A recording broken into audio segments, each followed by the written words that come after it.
Hey there guys, what is going on? We are back with another best class setup in Cold War video. This time, of course, as you can tell by what our man here is holding, a lovely shotgun. This is the Hauer 77. We're going with the best class setup for the Hauer 77. There's a lot to talk about with this particular weapon, and I've got some pretty interesting thoughts with the shotguns as a whole in this gameplay. So stick around if you do want to hear me rant and ramble on about how shotguns should be primaries and not secondaries in Call of Duty games. Anyway, just before we do get into our best Hauer 77 class setup here, make sure you do hit that subscribe button with those notifications turned on. We are, of course, very close to 4,000 subscribers right now, so if you could help me out in getting there, I'd be massively appreciative of that. Anyway, let's just jump straight into it here without further ado, any more nonsense. Let's just jump straight into our Hauer 77 class setup here. So as usual, the timestamps will of course be on the video's loading bar and in the description. So if you are looking for something specific like the attachments for the shotgun, you can skip to that section. We're skipping over our primary here. You can use this on any class setup, so you can take whatever primary you do like. So we'll start off with the actual class setup with the tactical, of course. Smoke grenade with this particular option, being able to move across those longer lines of sight is really important here. But of course, if you're just running a regular class setup, the stim shot is a very good option in this game. In the lethal slot, we're going with the C4 because it's just so easy to just chuck it into a room and blast it, do some damage to someone if they do have, of course, flak jacket on. Then run into the room and you'll get an easy kill, easy cleanup for sure. Then of course the field upgrade, because we are playing on Nuketown for the most part, we want that jammer to be able to block off that enemy information. Of course, you can block off basically both the houses, then you control the entire map. Then of course we move to that wildcard as usual. We want that perk greed because we're not running around with a primary weapon. So of course getting extra perks here is very nice here for the cause. And our perks are as follows with flak jacket. Of course we get that explosive resistance, not being able to die to the instantly. One explosives of course is very powerful. And of course, forward intel, being able to see where enemies are spawning on the minimap is super strong in this game, as well as having a larger minimap as well. In the perk 2 slot, we're going for Assassin, but you can pretty much choose whatever you do like here in this slot here. This does give you extra information on your minimap, as well as more score if you do kill the people who are marked. And then of course, Scavenger, because we do want extra shells when we do kill people, and by running over their little scav bag, we refill our ammo.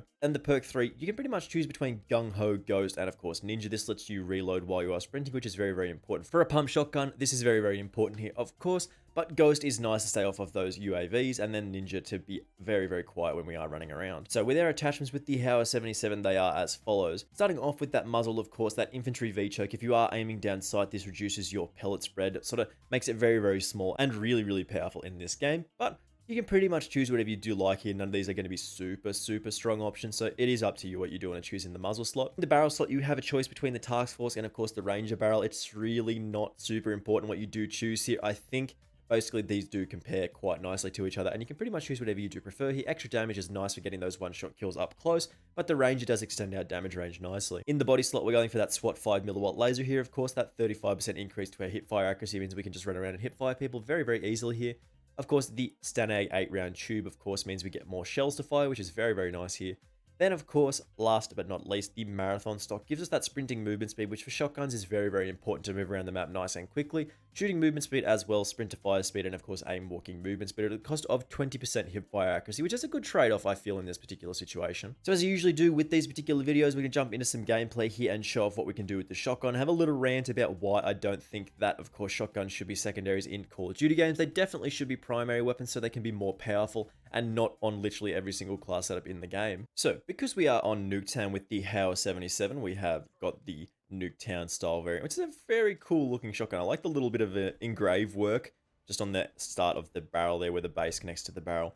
This is an interesting shotgun now. It's like not as powerful as it was previously thanks to those, like, they weren't recent nerfs, but like it did happen a while ago, but it makes like the guns less fun. Like, I don't see a problem with shotguns being good in this game. Oh man, I am not good though.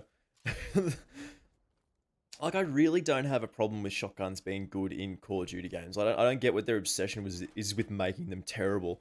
Like, have them be primaries and allow them to be good. Like, it really is that simple. Like, if they're secondaries, everybody has access to them and you can still run around with your primary and then have a shotgun. That is the main issue that we're talking about here. Like, people being able to use this on any class setup is the real problem here. But like, if... Oh boy, that's... Ooh, okay. If, like, not everybody can use a shotgun, they still have to use a main weapon. Does the problem get removed? Like, is that the problem done? Like, it's solved, surely. Like, making them a primary would make them... would basically solve the issue. All I'm trying to say is, like, I want shotguns to be really good in this game, but when they're a secondary, it means they can't be powerful because everybody has access to them, which is like super not fun. Like that's actually really lame. Shotguns like the akimbo pistols, the dual wield pistols and stuff like that are some of my favorite weapons in these games. Like they are just a lot of fun to use. Get nice and close to people, blast them away, have an excellent time. But when they are secondaries, it's just they have to make them like less strong, which is really, really annoying because I like strong shotguns because I like having fun. I know that's not for everyone. I don't think that everybody should just go out there and play with a shotgun and have an excellent time. Like, it's not for everyone. Some people like SMGs, some people like sniping, some people like running around with just knives and stuff. So, giving the people what they want, it should be the main focus of the game. But, like, I don't know. When they have to nerf the shotguns to make them less powerful because everybody has access to them with every single class setup, that's not fun for me. That's not as fun. In saying that, though, this shotgun is still actually pretty good.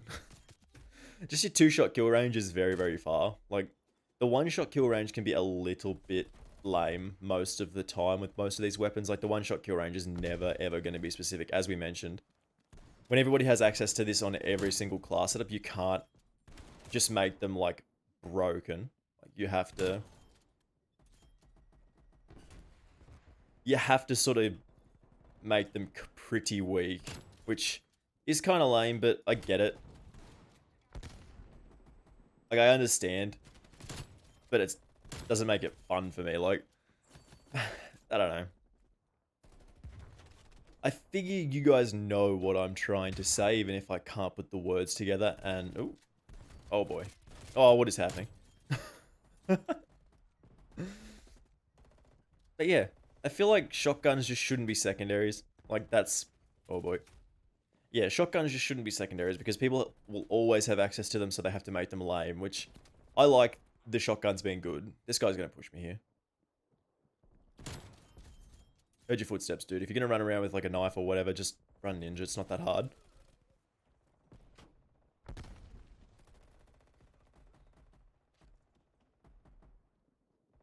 Push in here. Guy there. Ooh. Ooh. War machine. Did I fire? Did I fire that? Did I fire the shot? No. It didn't count, boys. Very cool. Very, very cool. Alright, we got to go up top. Okay, that's fine. We still haven't fired a grenade yet with our war machine. This is fine. War machines are particularly difficult to use on this particular map here, mostly because, like, the spawn protection. Again, it's another video where we're talking about the spawn protection with kill streaks. Like, I don't understand it. Just, like, let people die. Like, let people just get killed. Man, this dude has killed me 4 times in a row. Should I do it? Should I do it? Should I send it? Here we go. Okay, so now we have to play in a very specific, careful way.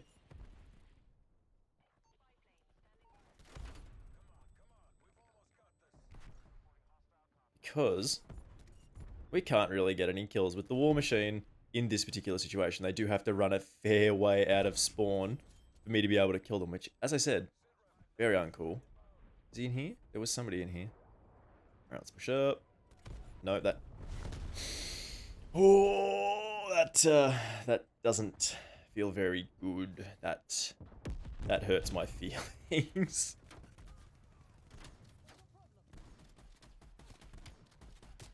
No. I thought I had that guy covered easily there. That's actually pretty annoying. But as usual, the gameplay is of course wrapping up here. But we've shown off what we can do with these shotguns, even though they aren't super, super strong anymore. Like, they're not going to be the best options in the game anymore. It's kind of a struggle to run around with them as your primary weapon sometimes, as of course with those nerfs that did happen a while ago. This isn't sort of new information, but the shotguns did get nerfed, which is kind of lame. I think the Street Sweeper is probably the best one still, as it is like the most easy to use option. But I mean, you can still do a great amount of work up close with the Hauer 77, and the Spaz 12 is kinda eh. Like, it's kinda lame. It's not the best anymore. So of course we'll have our final thoughts on this in just a second here. Alrighty, so I know that gameplay wasn't super satisfying as we did die a lot, but I feel like we talked about exactly what we wanted to mention with these shotguns here. Like, the Hauer 77 is still a cool option in this game. Like, it's a little bit more difficult to use than something like a street sweeper. You do actually have to aim and know what you're doing and know how to shoot people and dodge in and out of cover and stuff like that. Whereas with the street sweeper, you can just run around with your eyes shut and just maybe get some kills. With this particular shotgun, I do still have a problem with the shotguns being secondaries in this game because everyone has access to them. I mean, we mentioned this in the gameplay. You already saw, and I made my point already. I want the shotguns to be primaries in Call of Duty games because that makes them more fun. Not everybody has access to them on every single class setup, so you can make them more powerful. So, as I said, thank you very much for watching this one. I do appreciate it, of course. Make sure you do hit that subscribe button with those notifications turned on. We're very, very close to 4,000 subscribers, of course, which is very, very exciting, and I would very much appreciate your help in getting me to that milestone. As I said, thank you very much for watching, and I will see you in the next video. Bye!